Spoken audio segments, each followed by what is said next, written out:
This is Michael Popok, Legal AF, one of my favorite hot takes of the day while I'm away. Donald Trump's almost completely out of cash to pay for his legal expenses, and he's got about 90 days left in one of the main PACs he's using to pay for the legal expenses for his defense team in the 4 major criminal cases around the country, including additional civil cases. And that's not including the judgment that was already rendered against him, the verdict for $83.5 million by a New York jury a month ago, nor the judgment that's expected to come out on Friday that could top $800 or $900 million.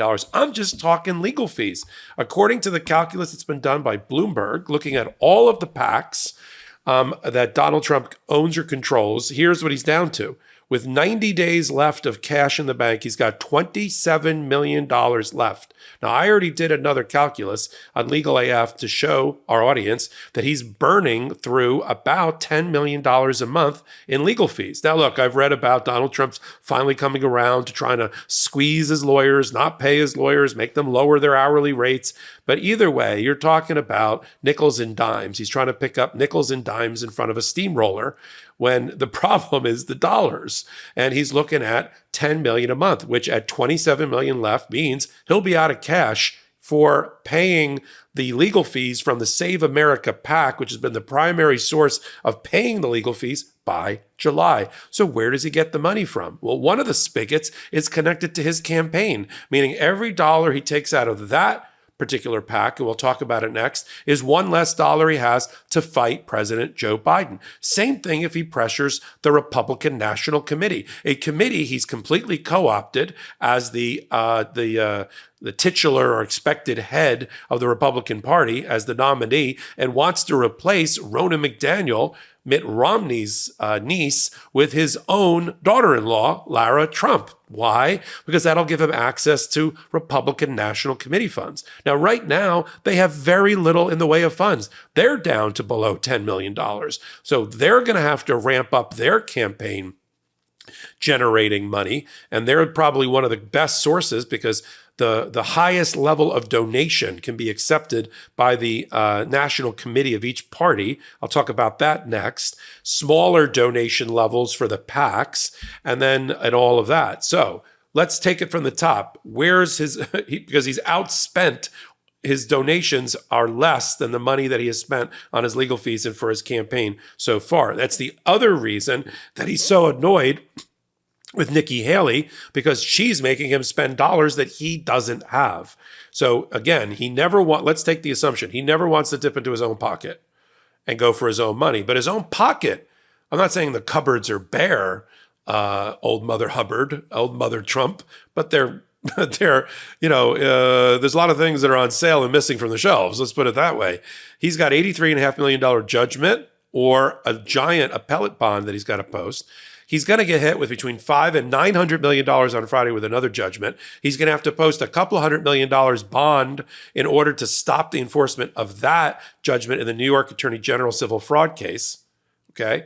So again, we talked about this picture a bucket that one by one holes are getting shot to the bottom.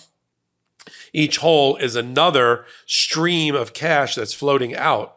And he has no real way to refill that bucket. And that's the problem.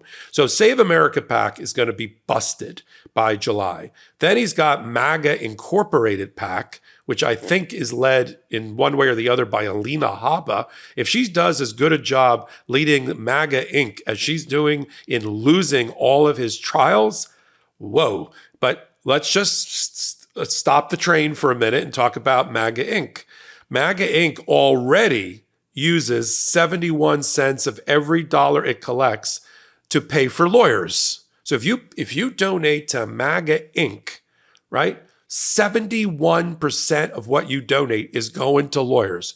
I'm not saying you shouldn't donate. I'm just saying you should know where your money's going.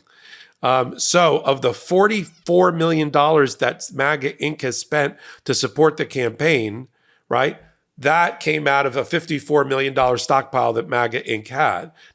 Now that super PAC, MAGA Inc., is funded primarily by Timothy Mellon, Crown Quest Operating LLC's Timothy Dunn, and Home Depot's founder, Bernie Marcus. So you should know he's making contributions to this. So they're basically funding at 71 cents on the dollar the legal fees.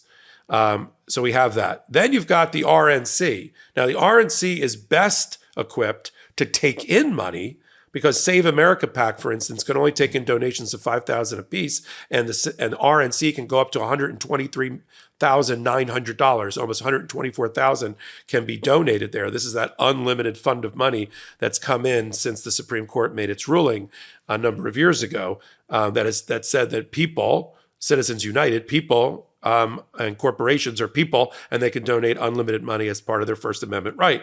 So what do you have? RNC can take in $123,900 and also another $41,300 per donor that can be used for any purpose. So they've got the ability to raise the money, but they're in a cash crunch. It's one of the reasons Trump wants to replace Ronna McDaniels is that they're looking right now. They started the year in January with $8 million. This is the National Committee for the Republican Party, had $8 million in the bank, right? Just to show you a comparison, the Democratic National Committee has $21 million in the bank, right? Helps when you're not paying for Joe Biden's legal fees for all of his criminal cases, right? And so you've got all of that. What is the summation of all of this math problem of Donald Trump?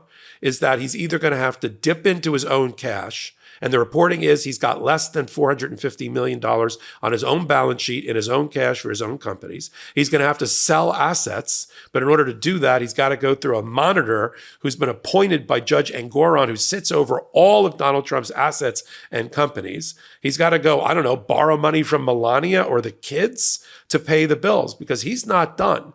Even if the trial, let's say in the DC election interference case, goes forward this year, along with the New York case involving the Stormy Daniels hush money cover-up fraud criminal case. Let's just say those two just go forward while he fights off the other two cases. He's looking at maybe $15 to $20 million a month from now until the election. So that he needs to find about another $120 to $130 million in legal fees from somewhere. And I've just told you how all the spigots are running out of water. So we'll continue to follow as the pressure, right? He's between a rock and a judgment and a hard place and a jury verdict and a receivership order and the legal fees that are just coming without, lawyers got to get paid for their time, even if Donald Trump doesn't like to pay his bills. So we'll follow all of this on Legal AF. The only place you can get this information without blowing smoke or sunshine, it's on the MeidasTouch network, 2 million strong. Going to be 3 million before the election. Just use your fingers and free subscribe, and then you can pick us up on Legal AF. Yep, title means exactly what you think on Wednesdays and Saturdays at 8 p.m. Eastern Time. We're that leading podcast at the intersection of law, politics, and justice. If you like the content that we're giving you here on hot takes like this one, give me a thumbs up, leave a comment. I've been known to open up a dialogue. And then, of course, you can pick us up on audio podcast platforms of your choice. So we'll continue to follow this story as the momentous week in Donald Trump's life rounds to an end. We'll know when the trial is going to be in New York for the Stormy Daniels case. We'll have a better understanding of when the trial in the DC election interference case is going to be. We'll know what Donald Trump needs to do to post bonds. We'll know the size of the judgment and how big the appellate bond needs to be by Friday in the New York Attorney General case. And again, every dollar that Donald Trump spends on his legal fees to the tune of $10 to $15 million a month is one less dollar he has for his presidential campaign as he continues to pressure and try to put his family members in charge of the RNC because they can try to raise more money. Just if you're a donor to Donald Trump, just understand that 70 to 80% of whatever you donate is going not to help him defeat Joe Biden, if that's your goal, but to pay his legal fees. If that's okay with you, stroke the check, do the GoFundMe, hit the button, send the money, whatever you're going to do. If it's not okay with you, look yourself in the mirror. This is the candidate that's the leading candidate to represent your party and run against President Joe Biden, who has so much legal problems and has to spend so much money. One of the things we say about a candidate for president, even if he's been one, is you can tell if he's suited for the job by how he runs his own campaign. The business as the CEO, the business of running his own campaign. How's he doing by that standard? How's Donald Trump doing running his own campaign? And the expenses that I just outlined here that no one in the history of this republic has ever had in trying to campaign for office. We'll keep a close eye on it. One place, Legal AF on the MeidasTouch Network. This is Michael Popak, Legal AF reporting. Love this video? Make sure you stay up to date on the latest breaking news and all things Meidas by signing up to the MeidasTouch newsletter at MeidasTouch.com/newsletter.